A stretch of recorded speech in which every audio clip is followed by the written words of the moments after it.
En este problema, pues mencionamos algunos datos del problema anterior. Vamos a ver la figura. Se refiere a la figura anterior. Teníamos un circuito, ¿verdad?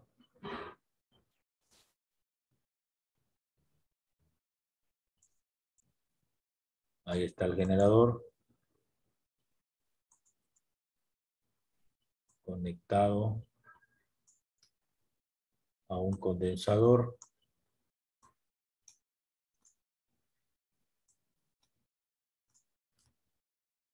Luego teníamos una resistencia.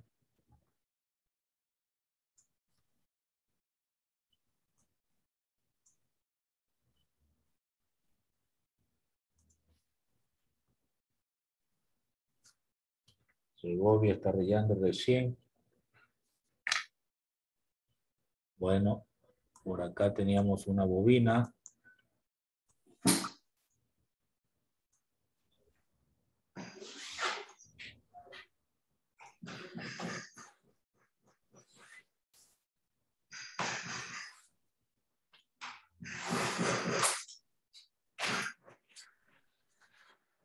Esta era la idea, ¿no?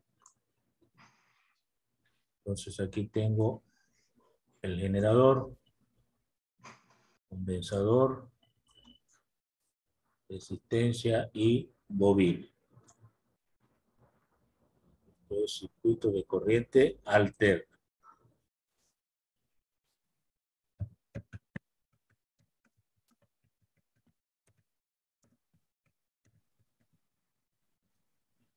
Muy bien. Entonces, seguimos con los cálculos.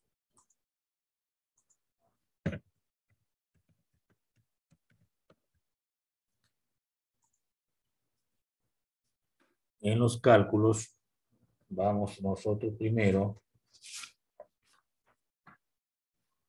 a hallar la respuesta a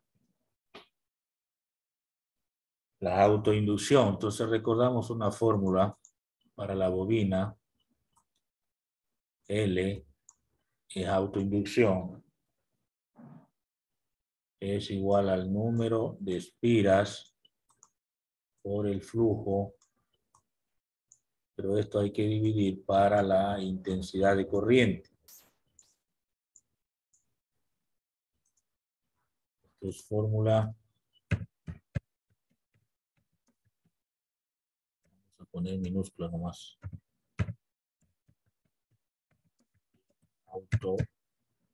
Autoinducción de bobina.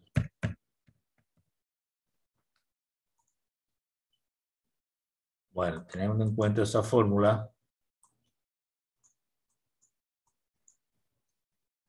N es 400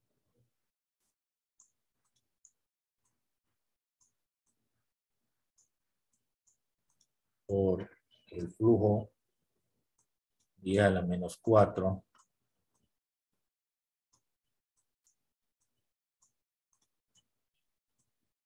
Weber sobre la intensidad, pues es 2 amperios.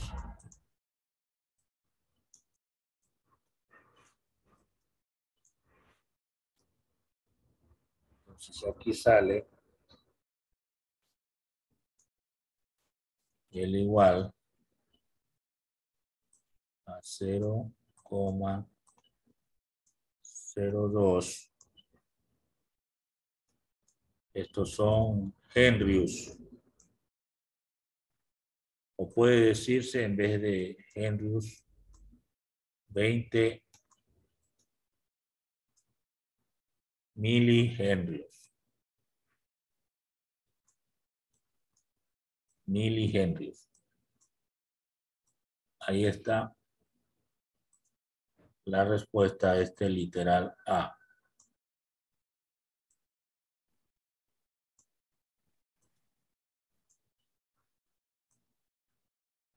Se lo puede dejar en henrios o milihenrios. Henrius,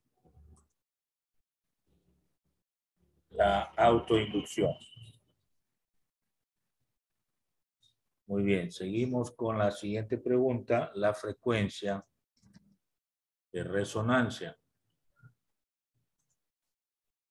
La frecuencia de resonancia, también hay una fórmula, 1 sobre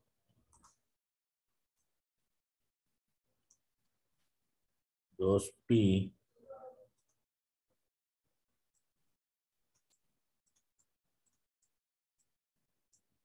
por la raíz cuadrada de la autoinducción por la capacitancia o capacidad del condensador.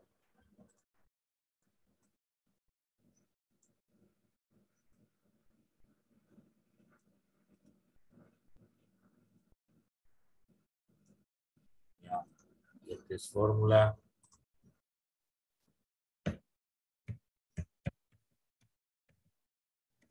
frecuencia resonancia.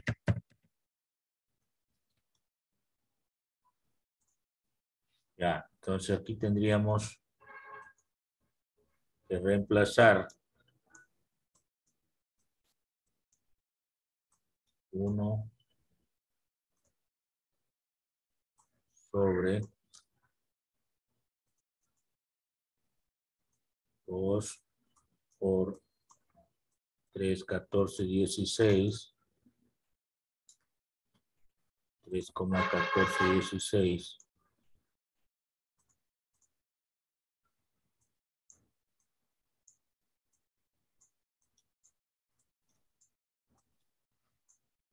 por la raíz cuadrada de el valor de L es 20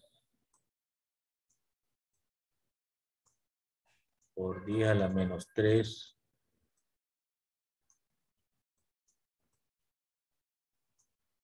Estos serían Henrius por 600 picofaradio, dice, ¿no? 10 a la menos 12 faradios.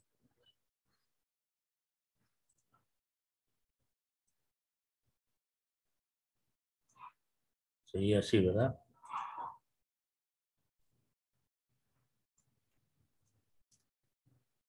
Bueno, habría que trabajar ahí. La frecuencia es igual a 1 sobre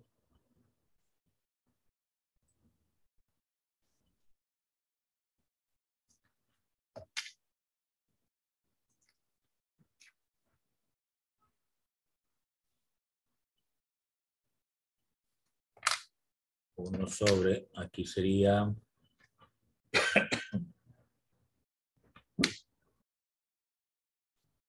el Henrius, faradio y todo eso, hay que trabajarlo, ¿no? El Henrio, ¿a qué equivale?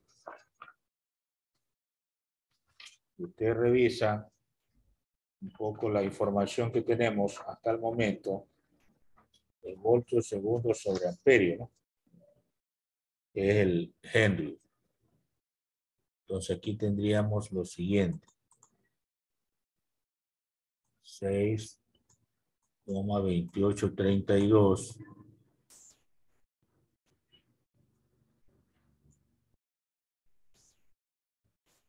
por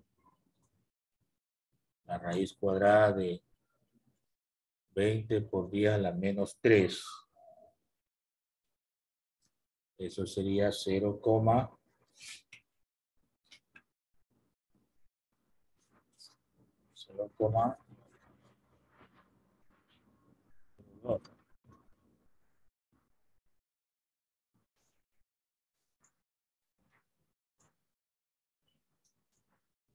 Y acá sería el Henry es voltios segundos sobre amperios, ese es Henry. Por 6 por 10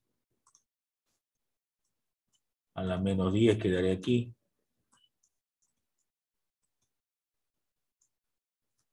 El faradio ¿a qué es igual? Es Coulomb sobre voltio, me parece que, ¿no? Coulomb sobre voltios. Es el faradio. Entonces tendríamos hasta aquí esto. Se puede eliminar el voltio con el voltio.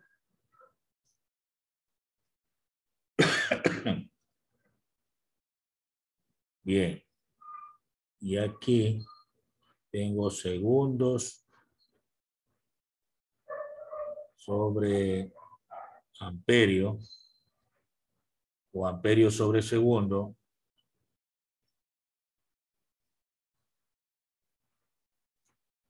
Entonces va a quedar ahí solamente el Coulomb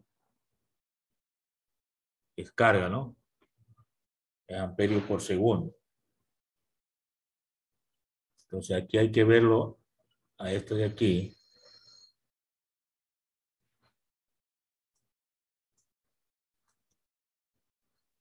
Voy a ponerle aquí al lado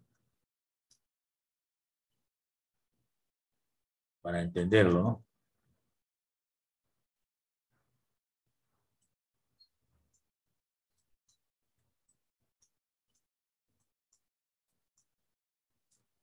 Es amperio por segundo.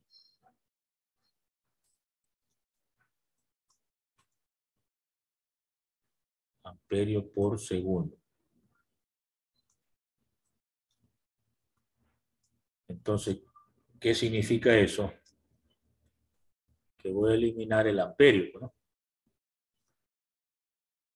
Entonces voy a poner aquí este amperio, elimina con este amperio. Me va a quedar segundo por segundo, segundos cuadrados. Es como para tener la idea de qué unidades que va a salir ahí. Entonces, en la parte de arriba,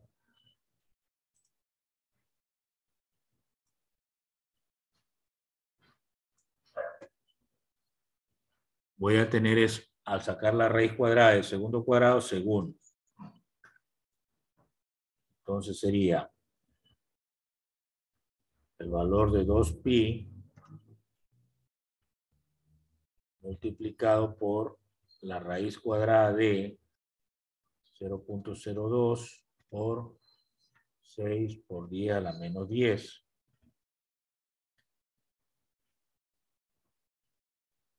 ¿Sí? Hasta ahí estamos en esa parte.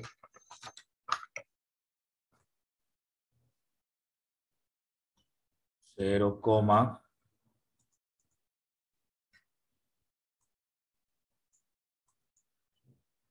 2, 4 ceros.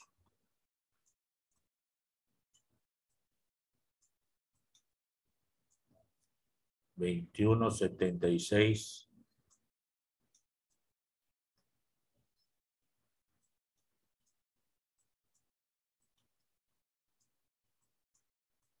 Estoy escribiendo todo lo que me sale en la calculadora. Y aquí va a quedar solo segundos. Entonces, 1 dividido para esa cantidad me da 45,94. A ver, 45.000 sería 45.944.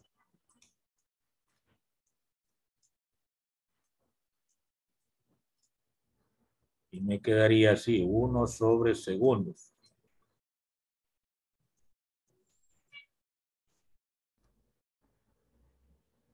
Esto es 45.944. 1 sobre segundo se llama hertz. Se escribe HZ. Se puede escribir la respuesta en kilohertz para reducir un poco. 45,94 kilohertz. Utilizando el prefijo del sistema internacional. ¿Qué sería la respuesta?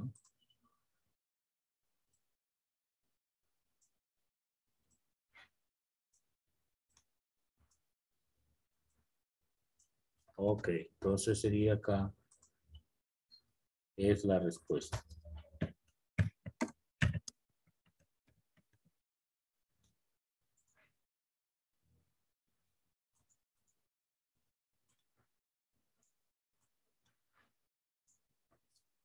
Bien. Despacito se podía llegar entonces a saber qué unidad se obtiene.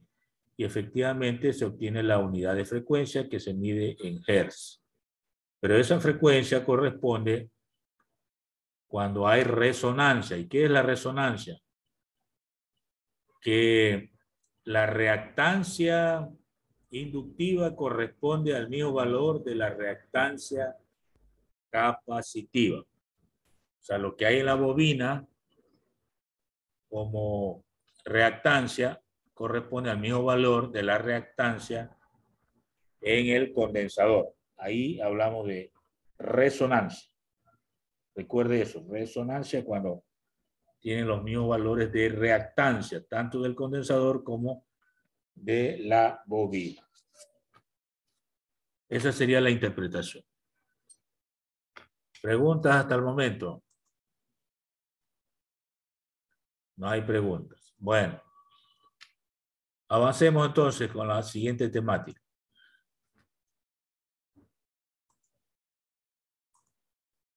A ver, tenemos ahora los temas siguientes. Esto es como para terminar el año ya, ¿no? Son temas gruesos, pero allá tenemos que llegar.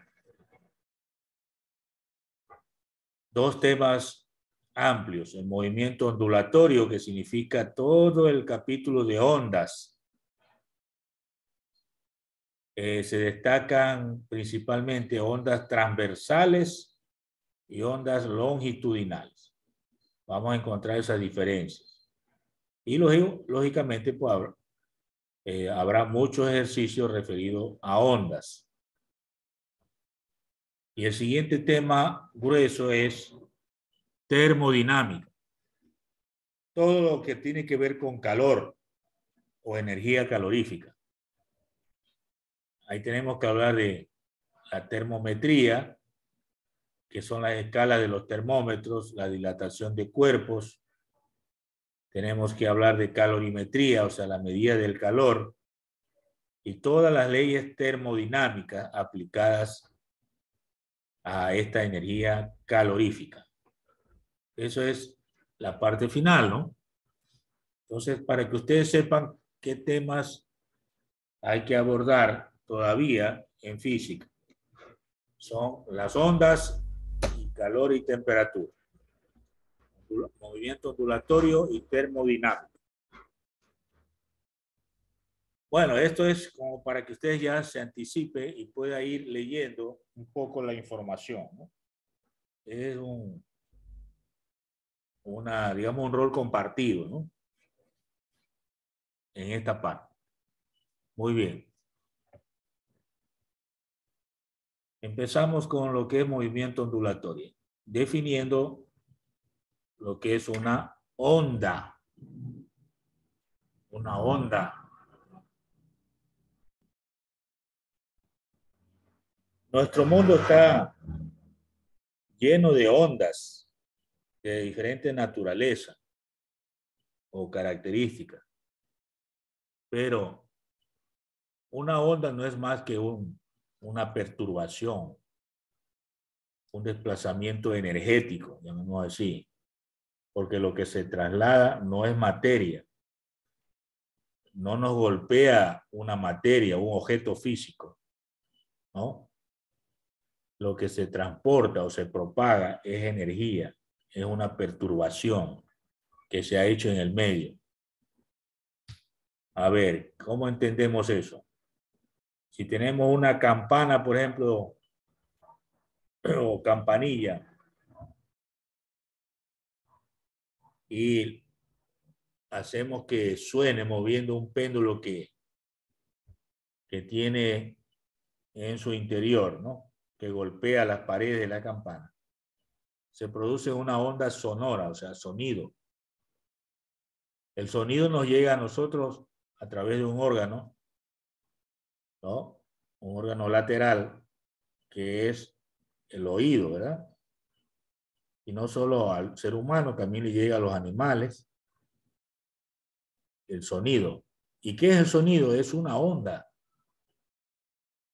Y como lo hemos definido, es una perturbación al medio. Claro, el momento que usted golpea las paredes de la campana, ese material vibra y la vibración altera las partículas del medio, en este caso las partículas que están en el aire, que son partículas muy diminutas, moléculas gaseosas que reciben el impacto de esa perturbación, ¿verdad? Y lo que se transmite y nos llega al oído es una onda sonora que es invisible, no la vemos, no la visualizamos, pero percibimos el sonido gracias a que también la onda golpea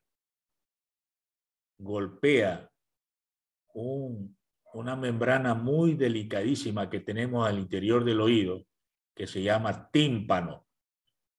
Y el tímpano también, al recibir el impacto de la onda, comienza a vibrar y esas vibraciones nos llegan o se transmiten por neuronas cerebrales a nuestro cerebro. Y nosotros decimos, ah, se está produciendo sonido de la campana.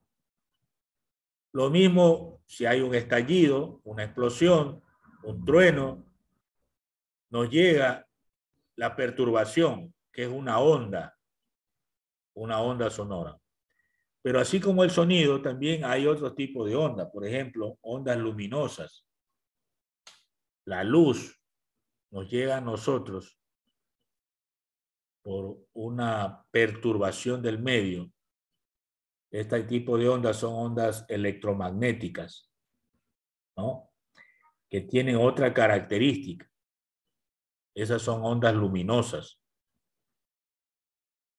¿verdad? Entonces hay ondas sonoras, ondas luminosas, ondas en el agua, lo que llamamos olas.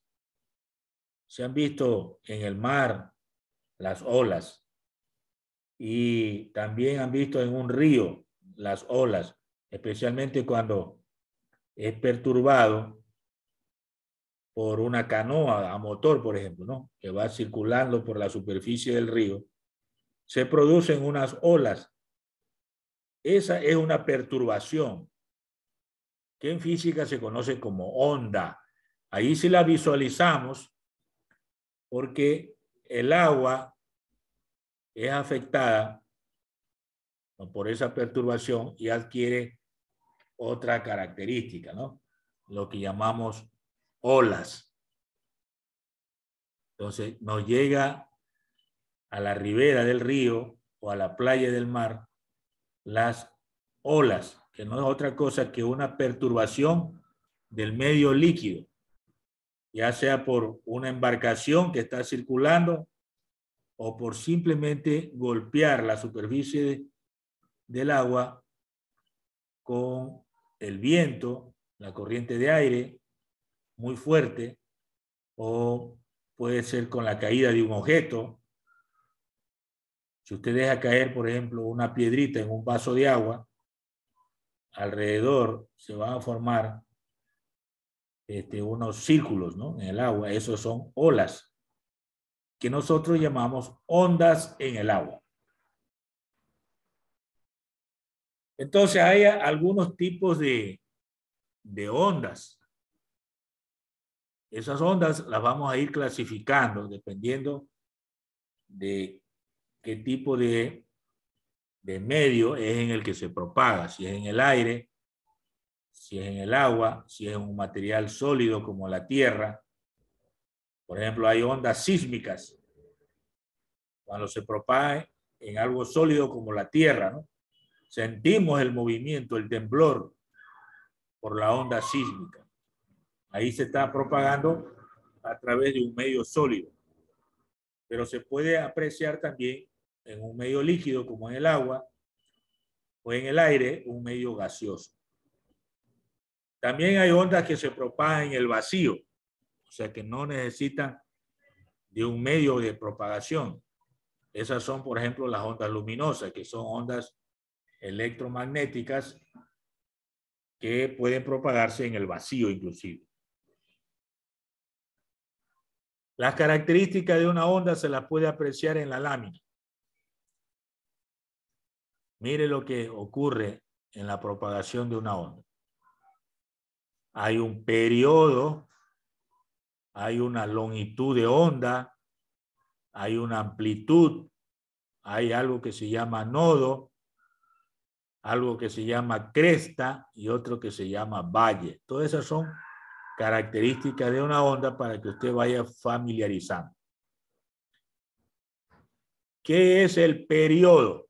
Es el tiempo que emplea una perturbación en hacer un ciclo completo que se llama, ¿no? Un ciclo completo es ir desde la posición 0 hasta la cresta, luego regresar a la posición 0 y avanzar hasta un valle y luego finalmente volver a la posición 0. Esa longitud a la que avanza la onda, ¿no? Cuando cumple un ciclo se llama longitud de onda y el tiempo se llama periodo. La longitud de onda se mide desde una cresta o punto máximo que alcanza la onda hasta llegar a otra cresta consecutiva o de un nodo a otro nodo consecutivo. Ahí hablamos de longitud de onda y se ha cumplido el tiempo de un periodo. La máxima elongación o altitud de una onda se llama amplitud. Entonces ahí está marcado lo que es amplitud, la longitud de onda, el periodo, el nodo, el valle y la cresta. ¿Qué es la cresta? El punto máximo que alcanza de altura la onda. ¿Y qué es el valle? El punto mínimo que alcanza la longitud de onda. Entonces, en esa perturbación se observan todas esas características que de manera didáctica pues se ha graficado con los nombres que los físicos pues han bautizado a cada una de las características de una onda. Si usted lee la información, habla de que una onda consiste en la propagación de una perturbación de alguna propiedad del espacio. Por ejemplo, densidad, presión, campo eléctrico, campo magnético, implicando un transporte de energía sin transporte de materia. El espacio perturbado puede contener materia, como aire, agua, o etcétera, o no, como el caso del vacío. En todo caso, se confirma lo que he explicado, que una onda no es otra cosa que un transporte de energía debido a una perturbación de algún medio, ya sea que estemos tratando densidad, presión, campo eléctrico, campo magnético. Si nosotros incidimos y perturbamos ese campo, estamos produciendo una onda. Lógicamente, hay ondas que necesitan de un medio material para llegar a transmitirse y otras que no. Por ejemplo, el sonido necesita de un medio para propagarse. En el vacío no escuchamos sonido. Usted puede hacer la prueba si quiere. Haga sonar la alarma de su reloj y lo coloca dentro de un vaso. Usted va a ver que escasamente escucha el sonido. Ahora sí, le hace al vacío. Al vacío significa que pueda usted sacar de un recipiente hermético todo el aire que tiene, entonces ahí está el vacío. Y si dentro de ese recipiente, antes de hacer el vacío, usted coloca un reloj despertador, no va a escuchar el sonido. El sonido entonces necesita de un contenido material, aire, agua o cualquier materia para que pueda propagarse. Si no, no se propaga. Pero en cambio la luz, que también es una onda, esa no necesita necesariamente, como valga la redundancia, de un medio material. Puede propagarse en el vacío. La luz solar, por ejemplo, nos llega a la Tierra pasando por un espacio vacío. Nos llega a la Tierra. Entonces, la luz llega a la Tierra atravesando un medio vacío. Esa sí puede propagarse en el vacío. Los experimentos que pueden hacerse para demostrar que la luz se propaga en el vacío son variados. Así como hemos hecho con el sonido, también se puede hacer con la luz. Bueno, en todo caso, la situación se da en tener claro lo que es el concepto de una onda y sus características.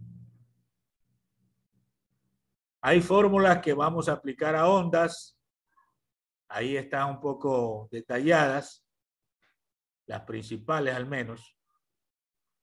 Está la fórmula de periodo, de la velocidad, de una constante que se llama número de onda, del tiempo de propagación y de la elongación o amplitud en un determinado tiempo de la onda. En la imagen se ve un efecto Doppler aplicado a onda, especialmente en sonido. Por ejemplo, hay una ambulancia que se acerca a un peatón. Ahí el peatón recibe la frecuencia bastante intensa, es decir, es muy alta, mientras que el otro peatón del que se aleja la ambulancia recibe el sonido con baja frecuencia. Eso se llama efecto Doppler. Cuando una ambulancia se acerca, cada vez la percibimos con mayor frecuencia ese sonido, pero si se aleja, percibimos una frecuencia menor, una baja frecuencia. Eso es un efecto Doppler que lo vamos a analizar en situaciones, por ejemplo, de sonido, cuando hablamos de ondas. Entonces, tenga en cuenta esa parte. Para la próxima clase, pues vamos a hacer algunos ejercicios ya de aplicación de las ondas en términos generales, ¿no? Luego vamos a ir viendo ondas sonoras, ondas en un medio, por ejemplo, como el agua, en una cuerda, en algo sólido. Luego vamos a ver las ondas luminosas, o sea, el tratamiento de la luz. Hay aparatos, inclusive ópticos, que funcionan para corregir algún defecto visual y que las ondas nos lleguen justamente a la retina del globo ocular, porque si no nos llega la luz a la retina, somos ciegos. Entonces tiene que llegar la onda luminosa a penetrar por la parte frontal del globo ocular, que está en este caso una lente natural que se llama cristalino, Y a pasar la luz por ahí, nos llega al fondo del globo ocular, que está una membrana así mismo, muy delicada, que se llama retina. Cuando no nos llega la imagen allá, no vemos, no nos incide la luz en la retina, no vemos, estamos ciegos. Entonces hay que hacer operaciones, cirugías o alguna corrección con lentes que pueden corregir la falla, ¿no? Porque a veces es una falla natural. Entonces se corrige con lentes. Especialistas para corregir esas fallas, por ejemplo, oculares, se conocen como oculistas cuando pueden hacer cirugías. Y si solamente se utilizan lentes, pues hay una especialidad como tecnología que se llama optometrista, para aquellos que quieren seguir carreras universitarias y que tienen que ver con medicina, ¿no? O una rama de la medicina. Ser oculista es una especialidad y una tecnología es una ser especializado en corrección visual, ¿no? Ponerse una venta de lentes o anteojos con lentes. Ese es un optometrista, ¿no? Utiliza instrumentos ópticos, desde luego, para medir la falla que tiene, ¿no? En la visión. En todo caso, es un tema interesante que vamos a ingresar. Me imagino que algunos estarán interesados en conocer un poco a detalles algunas situaciones que se manejan en este capítulo de ondas. Hasta ahí, pues, la clase de hoy. Vamos a detener la